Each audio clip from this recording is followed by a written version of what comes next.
Hi, this is Jason from Horrific Nightmares, back to do part 3 of my top 25 favorite slashers of the modern day era.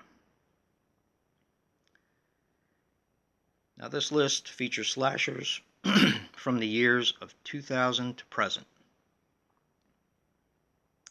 So without further ado, let's get started. Coming in at number 15, 2001's Jason X. I'm sure this is going to surprise a lot of people. I know a lot of people really can't stand this film. I love it. I saw it in the movie theater when it first came out, and I thought it was a lot of fun.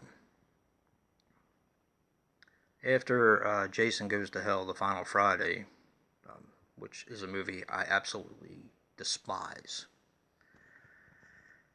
it felt so good to see Jason doing what he does.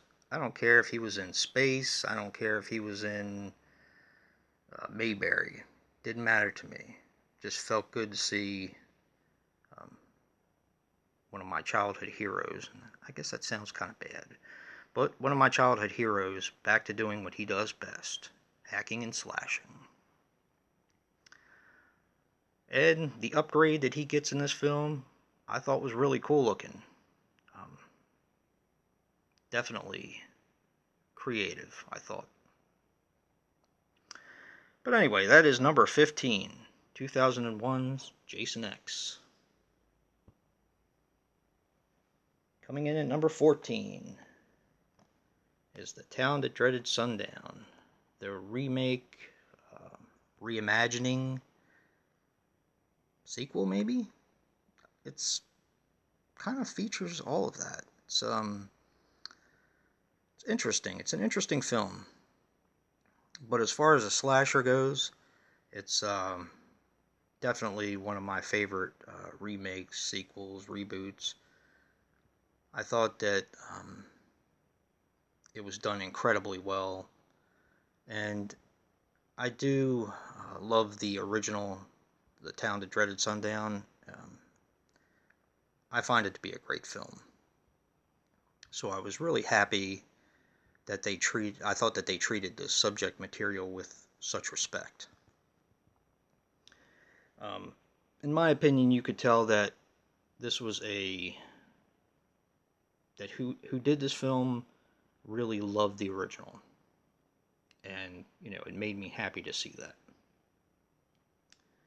So that's number 14. The Town That Dreaded Sundown from 2014. Is it a remake? Is it a reboot? Is it a sequel? I think I'll go with a sequel. Yeah. Coming in at number 13, 2016's Fender Bender. This movie really blew me away. It took me a while to actually be able to see this. Sometimes I'm funny about modern day slashers.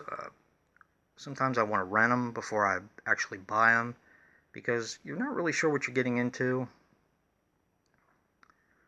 And I couldn't find this for rent anyplace. I ended up seeing it for free on YouTube. I don't know if it's still on there. But this film blew me away. After I watched it, I was just, it felt good being a modern day slasher done right for a change. The killer is awesome. The movie, the kids don't appear as stupid as they do in a lot of the other slasher films, so I could appreciate that. And it had a little bit of creepiness to it. But that's number 13, 2016's Fender Bender. I can definitely recommend this. Definitely. Coming in at number 12, I'm sure this will surprise a lot of people, 2009's Friday the 13th remake or a reboot. I love this film. It was good to see another Friday the 13th film, whether it was a reboot, whether it was a continuation of the story. I really enjoyed this film. My daughter, who I believe I've stated before in reviews, really doesn't like horror movies. She took me to see this for Father's Day when it came out, and it blew me away, and it was so nice for her to do that since she doesn't really care for horror movies to begin with.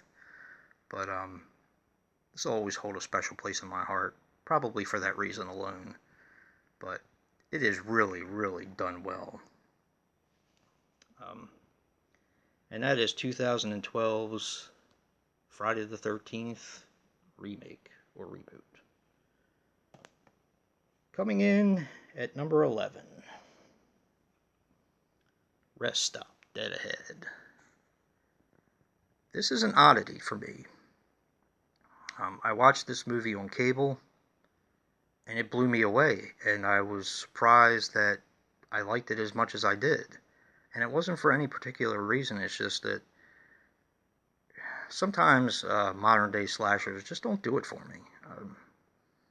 I'm kind of picky on what I choose to watch. So when it was on a second time, I watched it again and liked it as much as I did the first time, which really surprised me.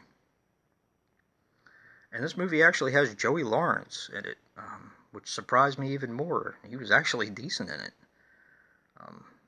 Not that he's a terrible actor, it just kind of surprised me all the way around. The sequel is starting to grow on me. I don't like it as much as the original, but it is starting to grow on me. But this movie just completely blew me away. And that is number 11, Rest Stop, Dead Ahead, from 2006. Now, as I do in every part to this series, I give you some movies that actually were on the list but didn't quite make the cut. And I think I talked about this one before. See No Evil, the original, was considered from 2006. But, and really thinking about it, it probably would make my top 50, but definitely not my top 25. Coming up next, Drive-Thru from 2007. I thought that movie was very creative, tongue-in-cheek in a way, and I really enjoyed it. I thought the killer was fun. I know a lot of people had a problem with the actual killer itself. I think it's one of those movies you either really like it or you really don't like it. But I enjoyed it. And that was 2007's Drive-Thru. Also, and this is kind of suspect, the French film Inside. I don't know if I could call it a slasher, and that's why it didn't make the list, but I do absolutely love the film.